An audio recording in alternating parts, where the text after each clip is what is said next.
اپنے غلاموں سے کہ قریب قریب آ جاؤ، تو میں سرکار علیہ الصلوۃ والسلام کا سنت سمجھ کے آپ سے کہتا ہوں کہ آپ بھی قریب قریب آ جائے اور آپ صحابہ کرام کے سنت کو اپنا کر کے قریب قریب آ جائے، جتنے قریب ہو سکتے ہو، تاکہ پیچھے عوام آپ بھی قریب آ جائے بھائی جان۔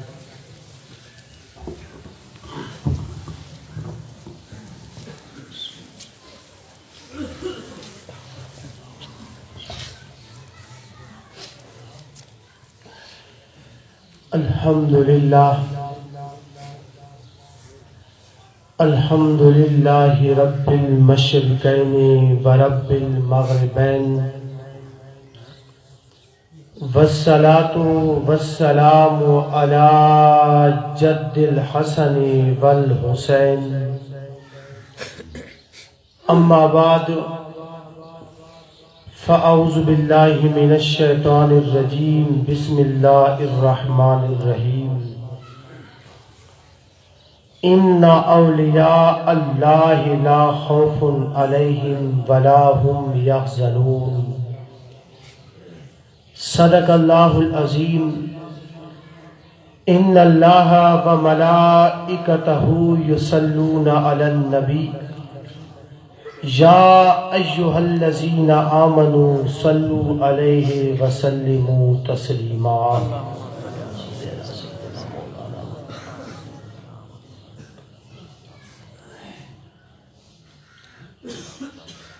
دل سے دعا کرے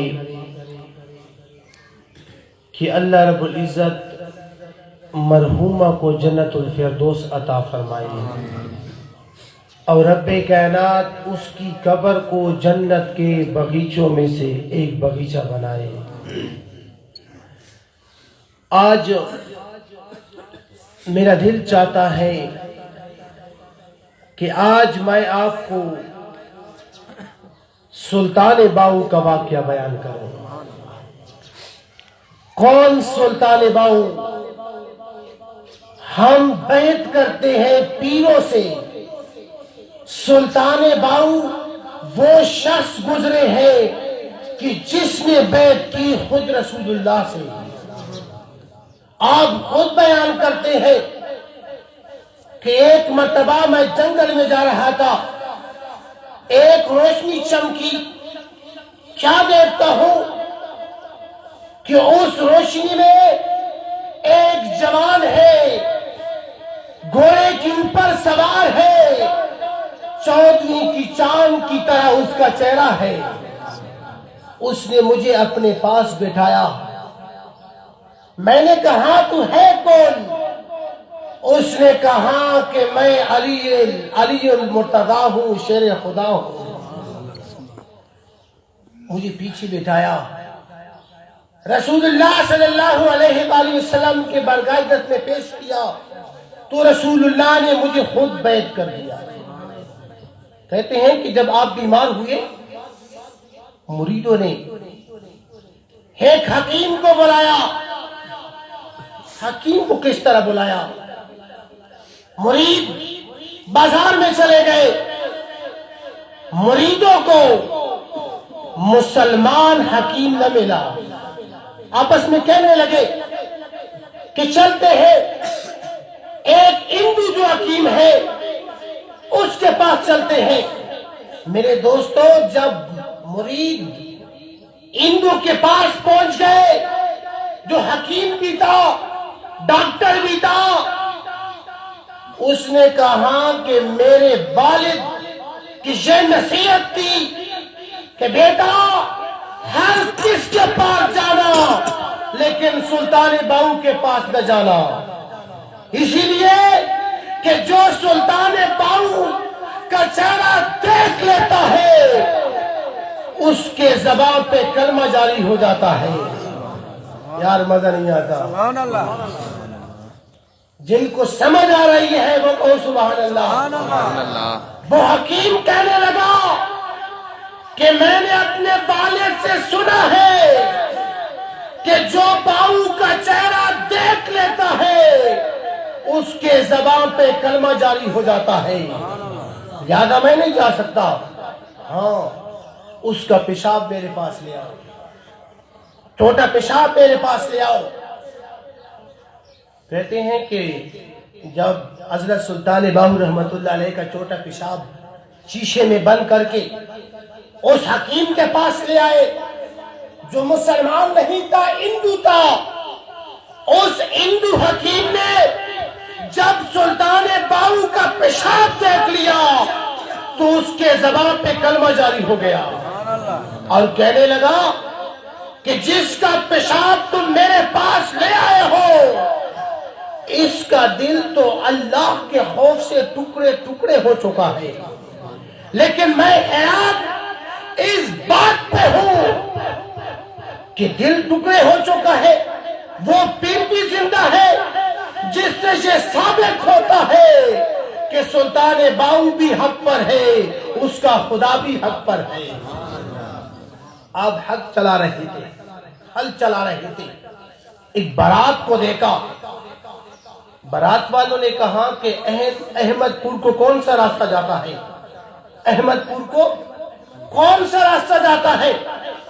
سلطان باہو نے کہا کہ اپنے آنکھوں کو بند کرو۔ کسی نے کہا یہ تو کوئی پاگل لگتا ہے، ہم اس سے راستے کا پوچھتے ہیں، یہ کہتا ہے اپنے آنکھوں کو بند کرو۔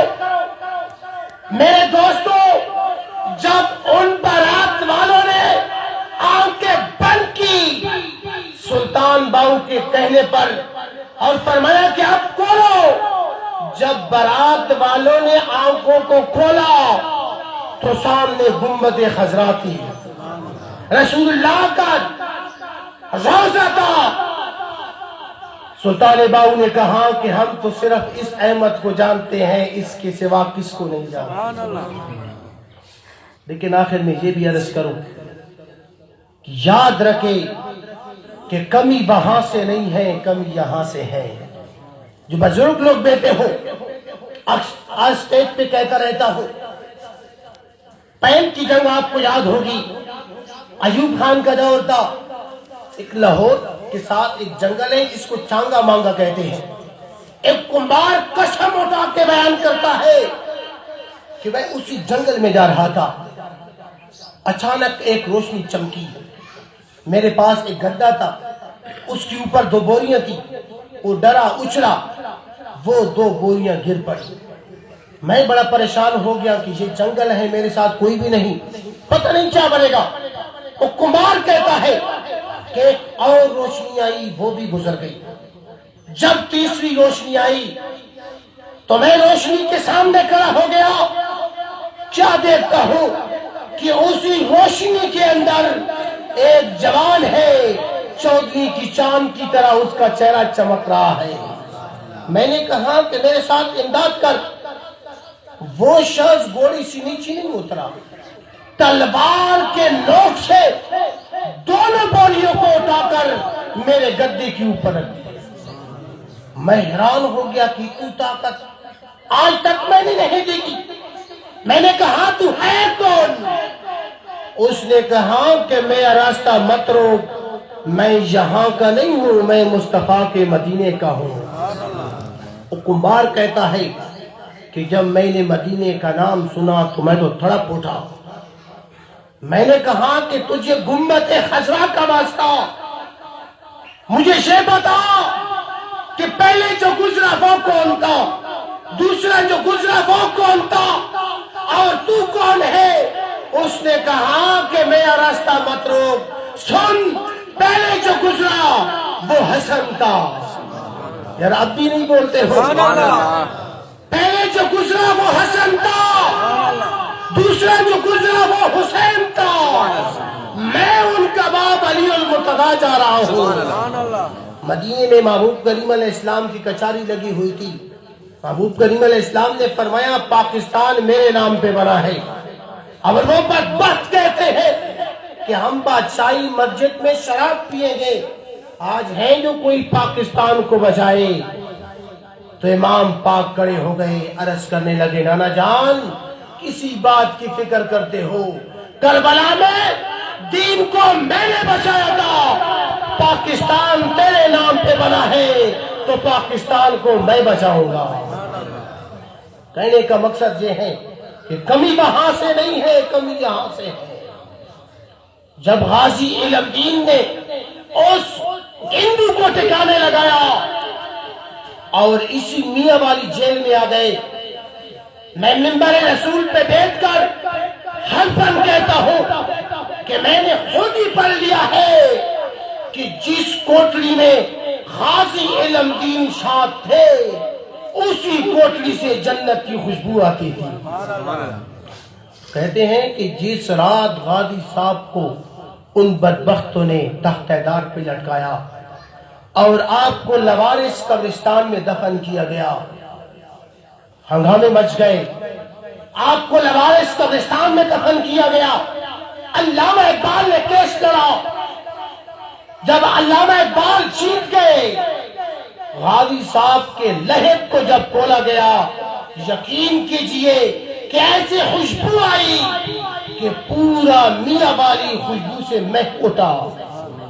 اور جب آپ کو لاہور پہنچایا گیا، آپ کا جنازہ جب تیار ہوا تو جناب میرے علی صاحب رحمت اللہ علیہ آئے۔ کون میرے علی صاحب رحمت اللہ علیہ؟ آپ کے زمانے میں قحط پڑ گئی، گورنمنٹ نے اعلان کیا کہ جو 2 روٹیاں کھاتے ہو وہ 1 کھا لیا کرو، قحط ہے۔ وہاں گورنمنٹ نے اعلان کیا، گھوڑا شریف کے سرزمین پر میرے علی صاحب رحمت اللہ علیہ نے اعلان کیا، فرمایا کہ لوگوں جہاں سے آپ کو کچھ نہ مل سکے گورنمنٹ کے خزانے سے وہ میرے علی پاک کے پاس آیا کرے، اس کو سب کچھ ملے گا۔ کسی نے کہا کہ میرے علی صاحب گورنمنٹ کا خزانہ خالی ہو گیا، تیرے خزانے میں ہے کیا؟ تیرے نگرخانے میں ہے کیا؟ میرے علی صاحب رحمت اللہ علیہ نے فرمایا لوگوں گورنمنٹ کا کنڈیک امریکہ کے ساتھ ہے، میرے علی کا کنڈیک مدینے کے ساتھ ہے۔ وہ میرے علی صاحب رحمت اللہ علیہ جب جنازے کے لیے آئے، کسی نے کہا کہ پیر صاحب کو غازی صاحب کا چہرہ دکھاؤ، غازی علم دین کا چہرہ دکھاؤ۔ میرے علی صاحب رحمت اللہ علیہ کو میرے علی صاحب رحمت اللہ علیہ نے فرمایا کہ میں اس عاشق رسول کا چہرہ نہیں دیکھ سکتا ہوں، مجھے اس عاشق رسول کے تلوے دکھاؤ، اس کا قدم دکھاؤ۔